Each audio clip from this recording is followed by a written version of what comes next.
حدیث بیان فرمائی خطبے میں کہ جس کا میں مولا ہوں اس کا علی مولا ہے۔ تو یہ چند دن پہلے مجھے خیال آیا کہ ہمیں حضرت علی نہیں کہنا چاہیے، ہمیں مولا علی کہنا چاہیے، کہ میرے نبی ہمیں ان کو ہمارا مولا بنا کے گئے ہیں۔ ہم سمجھتے ہیں صرف یہ شیعہ کہتے ہیں مولا علی، وہ صحیح کہتے ہیں، من کنت مولاہ فعلی مولاہ۔ آپ سب کے چہروں پہ میں حیرانی دیکھ رہا ہوں، حالانکہ میں آپ کو صحیح حدیث پیش کر رہا ہوں، من کنت مولاہ فعلی مولاہ، جس کا میں مولا ہوں علی اس کا مولا ہے۔ تو میں اب حضرت علی نہیں کہتا، میں کہتا ہوں مولا علی، کہ ان کا حق ہے۔ جیسے ہر صحابی کی بعض خصوصیات ہیں جو دوسرے میں نہیں۔ آپ نے ابو بکر سب سے بڑی ہستی ہیں صحابہ میں، ان کو نہیں، آپ نے کہا کہ تو جنت میں میرے آگے آگے چلتا ہے۔ بلال کو کہا کیا بات ہے، جب جنت میں جاتا ہوں مجھ سے آگے آگے چلتا نظر آتا ہے۔ جزوی فضیلت،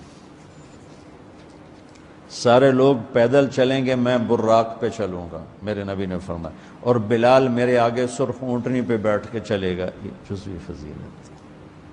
جنت میں جانے لگوں گا تو جنت کی سواری کی لگام ایسے نیچے گرے گی۔ نیچے گرنے کا مطلب ہے کوئی ڈرائیور آئے گا، کوچوان آئے گا جو چلائے گا، تو بلال حبشی کو یہ رسی پکڑائی جائے گی۔ تو اس طرح یہ جزوی فضائل کسی کے کسی طرح، کسی کے کسی طرح ہیں۔ تو مجھے خیال ہے کہ ہم اہل البیت کے حق میں بڑی کوتاہی کرتے ہیں، بہت کوتاہی کرتے ہیں۔ ہم اللہ کے نبی کی اولاد کے تذکرے نہیں کرتے، اس سے ان سے محبت کی گرمی بھی نہیں پیدا ہوتی۔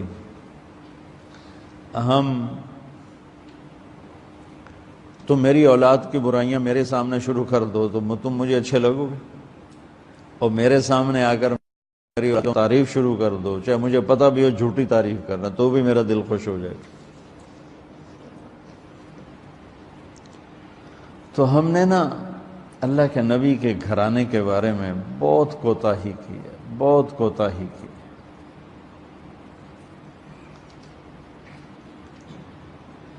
تو تم سنتے رہتے ہو، میرے ہر بیان میں اہل بیت کا تذکرہ ہوتا، اور یہ میرا ایمان ہے کہ یہ میری بخشش کا بہت بڑا وسیلہ ہے اگر اللہ کے ہاں قبول ہو۔ ریاکاری میں مردود ہو گیا تو وہ تو الگ بات ہے، اور جو اس کا ہر فیصلہ حق ہے، لیکن اگر میرے اللہ نے قبول فرمایا تو میرے بیانوں میں میری سب سے بڑی متاع میرے نبی کے گھر کا تذکرہ ہے۔ میں اس سے اندر کی محبت سے بھر کے کرتا ہوں، اور اپنی کوتاہی پر اور امت کی کوتاہی پر استغفار کرتا ہوں کہ ہم نے اپنے نبی کی اولاد بھلانا تو کیا ہے، 60 سال میں کیا کر دیا، ذبح کر کے رکھ دی۔ مجھے حیرت ہوتی ہے کہ نبی کا نواسہ ہو اور ادھر سارے نامراد سور قسم کے انسان ہوں، اور پھر ان کے پیچھے لگ کے نبی کے نواسے کو ذبح کر دیا جائے، کچھ سمجھ میں نہیں آتا۔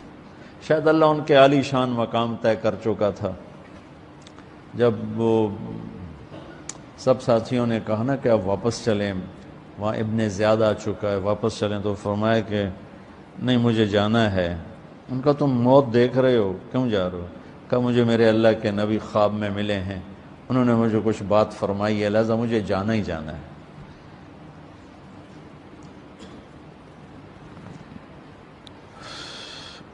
میں پتہ نہیں بیان کیا کر رہا تھا حضرت علی کا،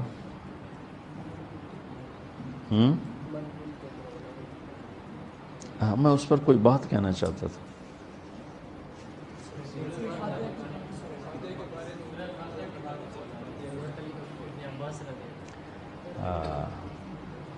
مولا علی نے فرمایا اگر میں سورہ فاتحہ کی تفسیر کروں سورت فاتحہ کی تفسیر لکھواؤں تو 70 اونٹوں پہ لادی جائے گی، 70 اونٹوں پہ۔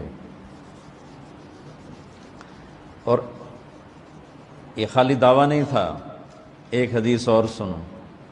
ایک دفعہ عشاء کی نماز پڑھا کے تشریف فرما ہوئے اور فرمایا آؤ آج میں تمہیں سورہ فاتحہ کی تفسیر سناؤں۔ تو شروع کرتے ہیں بسم اللہ سے۔